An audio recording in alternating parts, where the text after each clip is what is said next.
everybody, and welcome to... My microphone's way over there. You might need that.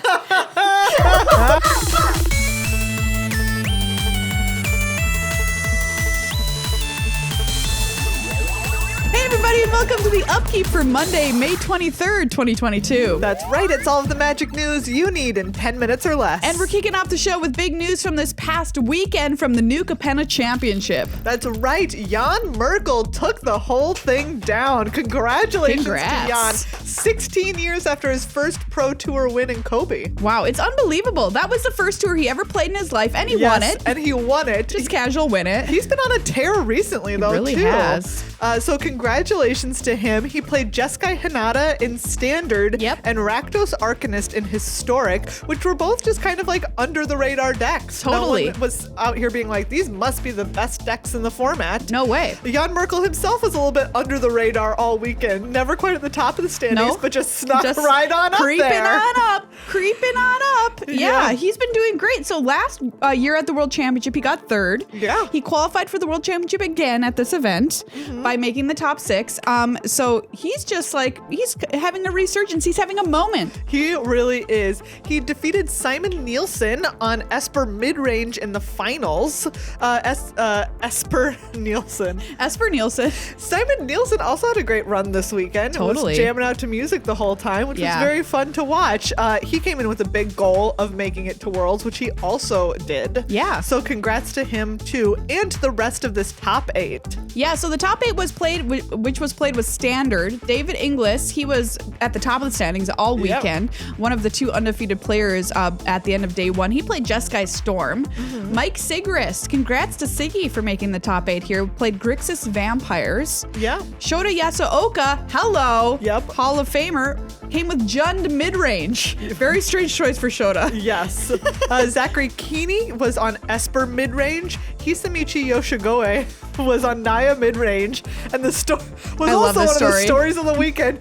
He, 2 months ago, entered a qualifier for this event, not realizing it was a qualifier. I just love it. Entered this event, won it, and then made top 8. He's just like, oh, Magic? This game seems fairly simple. Exactly.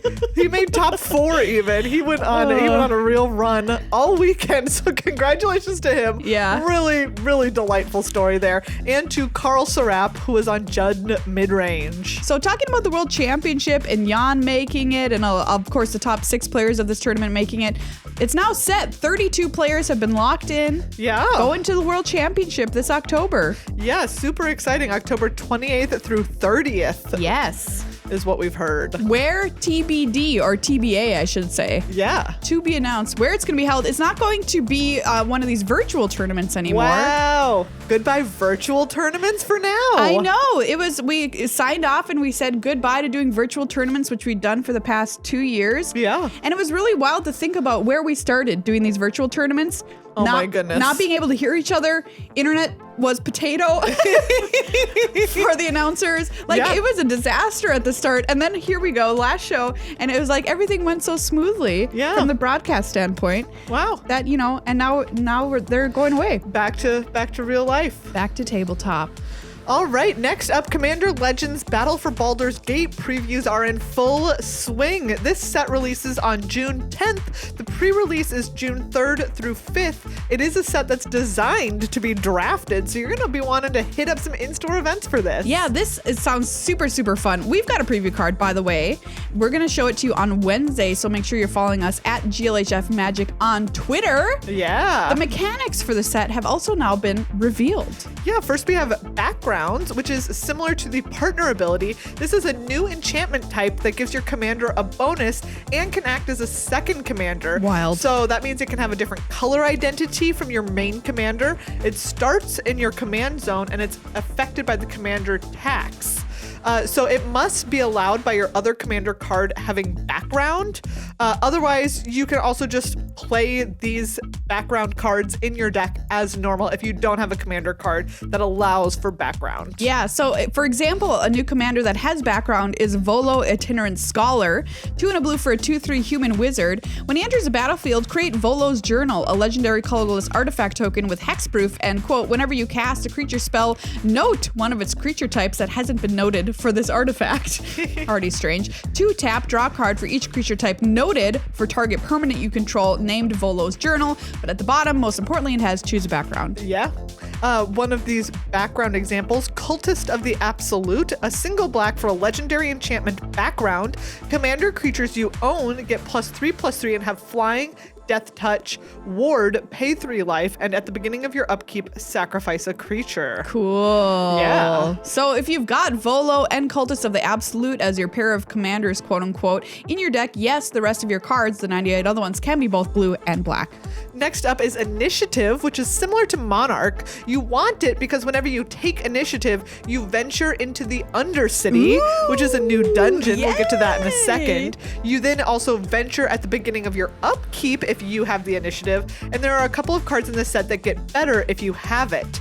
You get it because cards can either give it to you, or you can deal creature damage to the player who has the initiative. The third way is knocking a player with initiative out of the game. I like the initiative. Yeah. And it's so D&D. It is very D&D. Speaking of dungeons, they back.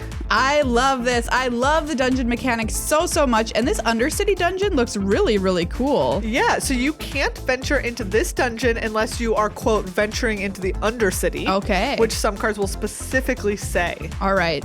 Gates are also back with this set. That's it's a it. land type. There you go. It's a land type. For an example, Baldur's Gate. Oh, well, that makes sense. It's here. Legendary land gate. Tap, add colorless, or 2 and tap, add X mana of any one color where X is the number of other gates you control. Another mechanic is Myriad. This is a returning mechanic. Myriad says, whenever a creature you control with Myriad attacks for each opponent other than the defending player, you may create a token that is a copy of that creature to attack that opponent or planeswalker that opponent controls. With Myriad, you can attack everyone all at once, or if you're feeling particularly political, just some of them. Yep. So it's because it says May, you don't have to create a token. So you can be diplomatic and be like, ooh, I like it. Ooh, I won't create one for you, but I will for these other players. Nice. Yeah. Sneaky. And finally, we have Adventures, which is also a returning mechanic, including our first non-creature permanent with an adventure on it. Interesting. The Monster Manual. Oh, you gotta have the Monster Manual. 3 and a green for an artifact. The regular part of the Monster Manual, when it's a permanent, says 1 in green tap. You may put a creature card from your hand onto the battlefield. Oh, okay. But it has an adventure called Zoological Study. 2 and a green for a sorcery. Mill 5 cards and return a creature card milled this way to your hand. So really, really very cool. Sweet stuff. Up next, we've got some arena updates for you. This Friday, May 27th, is New Capenna sealed best of 3, and these earn you an invite to the to this coming weekend's qualifier event. Yeah, so this is like a last chance qualifier for the qualifier weekend. Right. The best of 1 event was this past Saturday. So in the future, there will be, again, those play-in events that are the weekend beforehand, and then also always the one that's 1 day beforehand. So you always get extra chances if you didn't make it there on the ladder. Yeah. Also, Turf Brawl is coming to cap off the 5 Families Festival. Oh. This runs May 27th through June 2nd. You can play best of 1 brawl matches with pre-constructed decks that represent each family to win Skyscraper Showcase card styles. I'm in. You said card styles? Yep, I said card styles. I'm in. And now some news about Card Kingdom that you might have been seeing on Twitter. Yes, so Card Kingdom employees are seeking unionization amid allegations of understaffing and mismanagement. Warehouse workers say that they're overworked and the warehouse is experiencing high turnover, and that management has routinely ignored their working condition requests, like keeping a mandatory mask policy in place. Lots of content creators sponsored by Card Kingdom, among them Loading Ready Run, Tolarian Community College, say they've contacted Card Kingdom in support of the union. There's no additional info at this time, but you can follow the Card Kingdom Union over on Twitter. And they say that Card Kingdom has already raised their hourly wages by $1.73 and reinstated a campus-wide mask mandate. Well, that's all the magical news we have for you this week on the Upkeep. You can support our show over on patreon.com/glhfmagic and listen to our full-length show called Good Luck High Five anywhere fine podcasts are found.